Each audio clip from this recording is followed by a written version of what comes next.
والصلاة والسلام على سيد الرسل وخاتم الأنبياء سيدنا وحبيبنا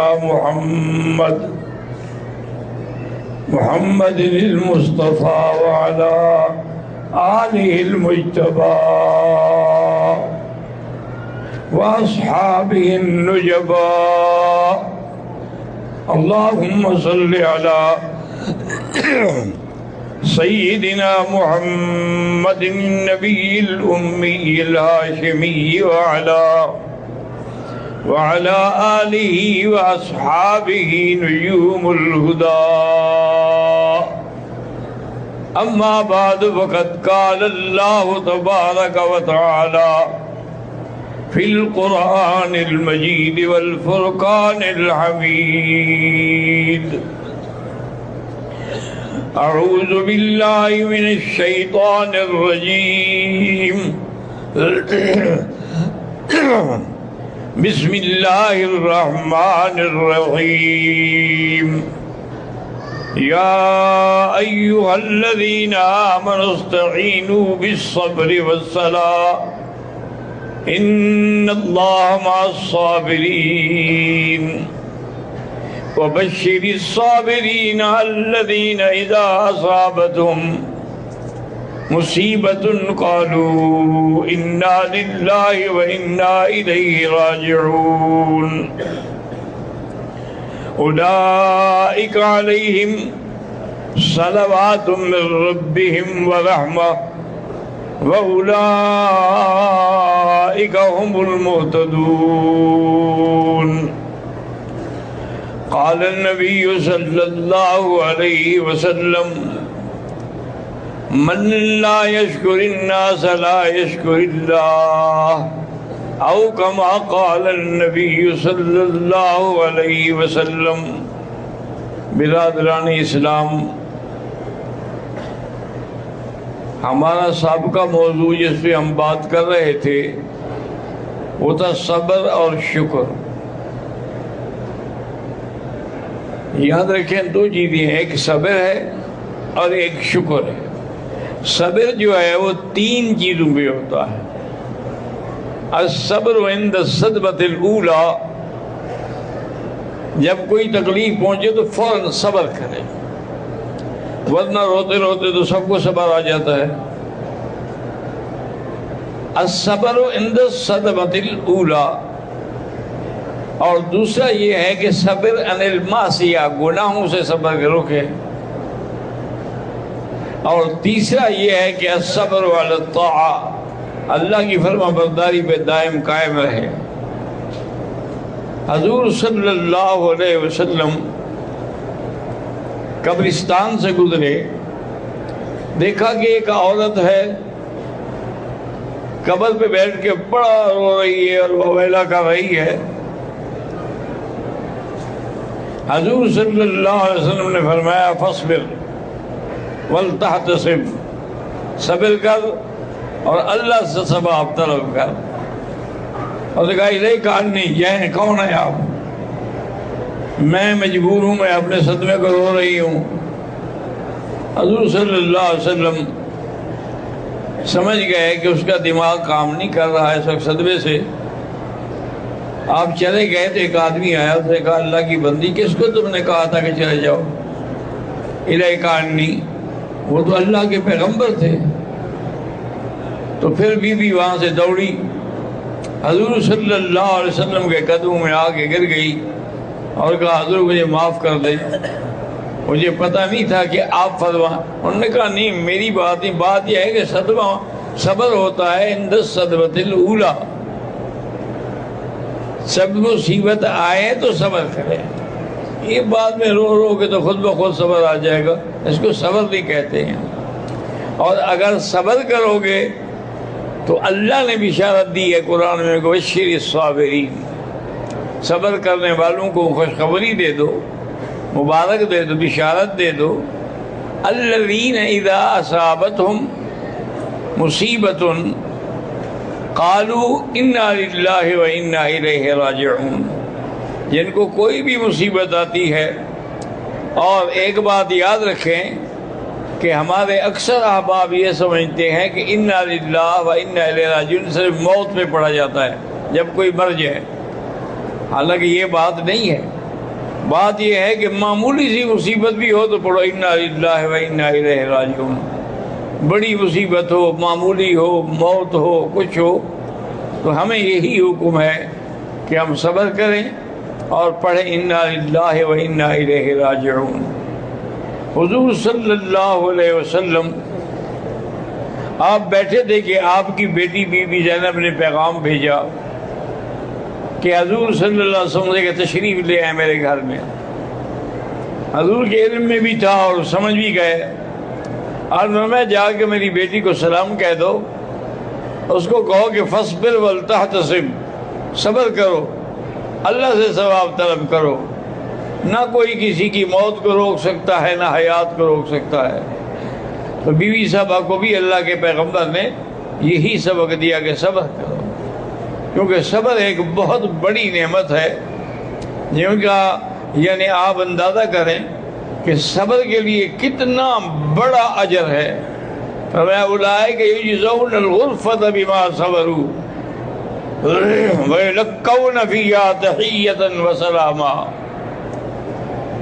اور اسی طریقے سے فرمایا ان المتقین فی جنات وحریر یلبسون من سندس خضر واستبرق۔ تو یہ صبر والوں کے لیے بڑا مقام ہے۔ واقعہ تاریخ میں آتا ہے کہ ایک بزرگ تھے، ان کو عبادت میں لطف نہیں آ رہا تھا کہ بھی کیا لوگ بیٹھے ہیں، کوئی کچھ کر رہا ہے، کوئی کچھ کر رہا ہے۔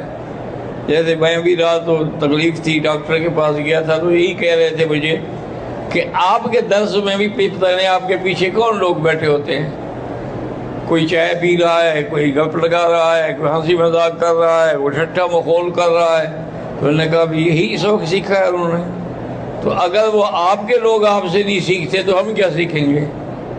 کم سے کم آدمی جب کسی درس میں بیٹھا ہو، کسی بات میں بیٹھا ہو تو اس کو ادب کے ساتھ سننا چاہیے، نہ کہ وہ اس کو مذاق میں اڑا دے۔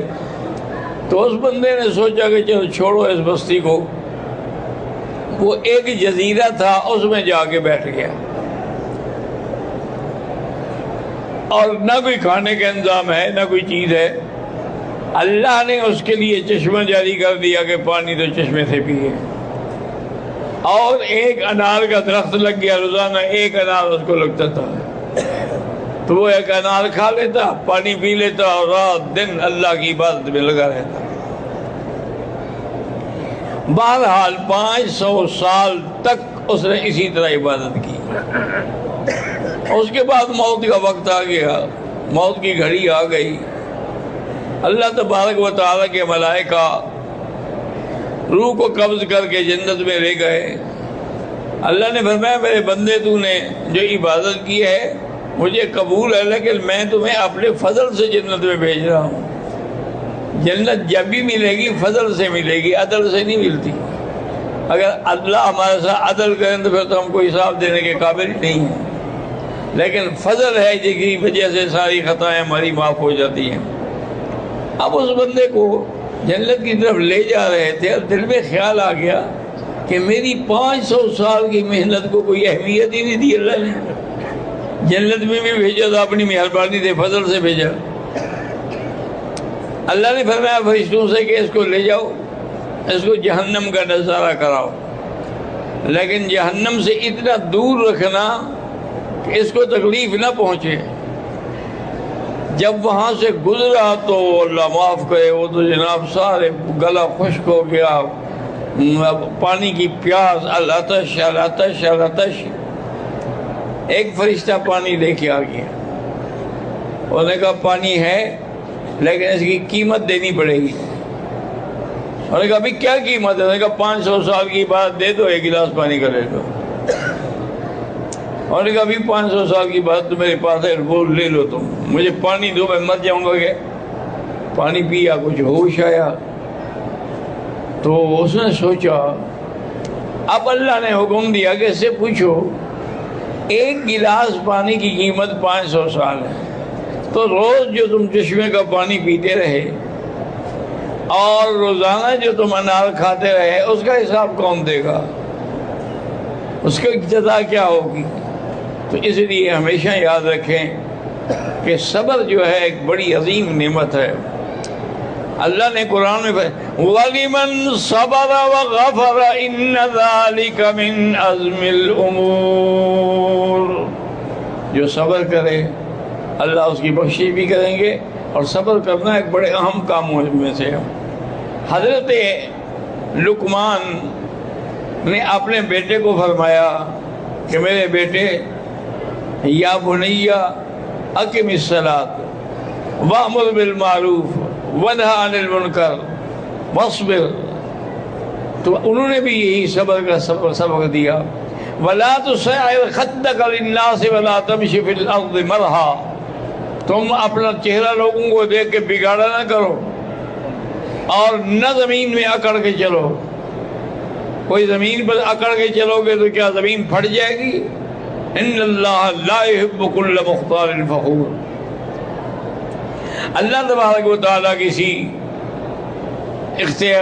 تفاخر کرنے والے کو، فخر کرنے والے کو پسند نہیں فرماتے ہیں۔ اسی طرح میرے اللہ نے فرمایا کہ میرے بندے، تم اس بات کو جو تمہارے سامنے کھانا آیا ہے، لقمہ ہے، اس لقمے میں تو غور کرو کیسے آیا ہے تمہارے پاس۔ اللہ تبارک و تعالیٰ نے فرمایا کہ فَلْيَنظُرِ الْإِنسَانُ مِمَّا خُلِقَ مِن مَّاءٍ دَافِقٍ يَخْرُجُ مِن بَيْنِ الصُّلْبِ وَالتَّرَائِبِ، اور اسی طرح فرمایا إِنَّا صَبَبْنَا الْمَاءَ صَبًّا فَشَقَقْنَا الْأَرْضَ شَقًّا فَأَنبَتْنَا فِيهَا حَبًّا وَعِنَبًا وَقَضْبًا وَزَيْتُونًا وَنَخْلًا مَتَاعًا لَكُمْ وَلِأَنْعَامِكُمْ۔ اللہ نے فرمایا میرے بندے، میں نے تیرے لیے زمین پیدا کی، میں نے اس پہ بارش برسائی، میں نے زمین کو چیرا، میں نے اس سے درخت پیدا کیے، کھجوریں پیدا کی، انگور پیدا کیے، تیرے لیے اور تیرے مال مویشی کے لیے بھی غذا پیدا کی ہے۔ تو ایک لقمہ تمہارے پاس کیسے پہنچا ہے؟ اتنے آدمیوں نے اس پہ کام کیا ہے، پھر جا کر تمہیں وہ لقمہ نصیب ہوا ہے، تو تم اس کے بارے میں فکر نہیں کرتے ہو۔ اسی لیے شیخ سعدی رحمۃ اللہ علیہ نے فرمایا تھا کہ اللہ کی کس نعمت کا ہم شکر کر سکتے ہیں؟ وَإِن تَعُدُّوا نِعْمَةَ اللَّهِ لَا تُحْصُوهَا، اگر اللہ کی نعمتیں ہم شمار کریں تو ہم تو گن ہی نہیں سکتے۔ حضرت شیخ سعدی فرماتے ہیں کہ جو سانس تم اندر لیتے ہو یہ سبب حیات ہے، اور جو سانس باہر بھیجتے ہو یہ اخراج فضلات ہے، کاربن آکسائڈ بن کے نکل جاتا ہے۔ تو ایک ایک سانس پر تو اللہ کی اتنی بڑی نعمتیں ہیں تمہارے اوپر۔ ذرا سا سانس بند ہو جائے پھر دیکھو کیا ہوتا ہے، آدمی تڑپ رہا ہوتا ہے، آکسیجن لگاؤ، آکسیجن لگاؤ، یہ کرو وہ کرو۔ بادشاہوں کے لیے تو آکسیجن ٹینٹ لگ جاتے ہیں، لیکن کیا فائدہ ہوتا ہے؟ اس لیے ہمیشہ یاد رکھیں کہ ہر حال میں اللہ کا بھی شکر کریں، اور جس بندے نے تم پر احسان کیا ہو اس کا بھی شکر کریں، کیونکہ حدیث میں آتا ہے، حضور نے فرمایا کہ جو بندہ اللہ کا شکر ادا نہیں کرتا، بندے کا شکر ادا نہیں کرتا، وہ اللہ کا بھی شکر ادا نہیں کرتا ہے۔ تو بندے کو بھی باقاعدہ جزاک اللہ خیر آخنا چاہیے۔ اگر اس کے بدلے میں کچھ دے سکتے ہو دے دو، نہیں دے سکتے ہو تو سب سے بڑا بدلہ ہے جزاک اللہ خیرہ، دعا کر دو اس کے لیے۔ تو اللہ پاک آپ کو اور ہمیں ہر مسلمان کو صبر کی توفیق عطا فرمائے اور شکر کی توفیق عطا فرمائے۔ صبر اور شکر جو ہے یہ مقابل ہے، جیسے فرمایا اِنَّا هَدَيْنَاهُ السَّبِيلَ إِمَّا شَاكِرًا وَإِمَّا كَفُورًا، یا شکر گزار ہوگا یا نافرمان ہوگا۔ تو اللہ نافرمانی سے بچائے اور شکر کی توفیق عطا فرمائے۔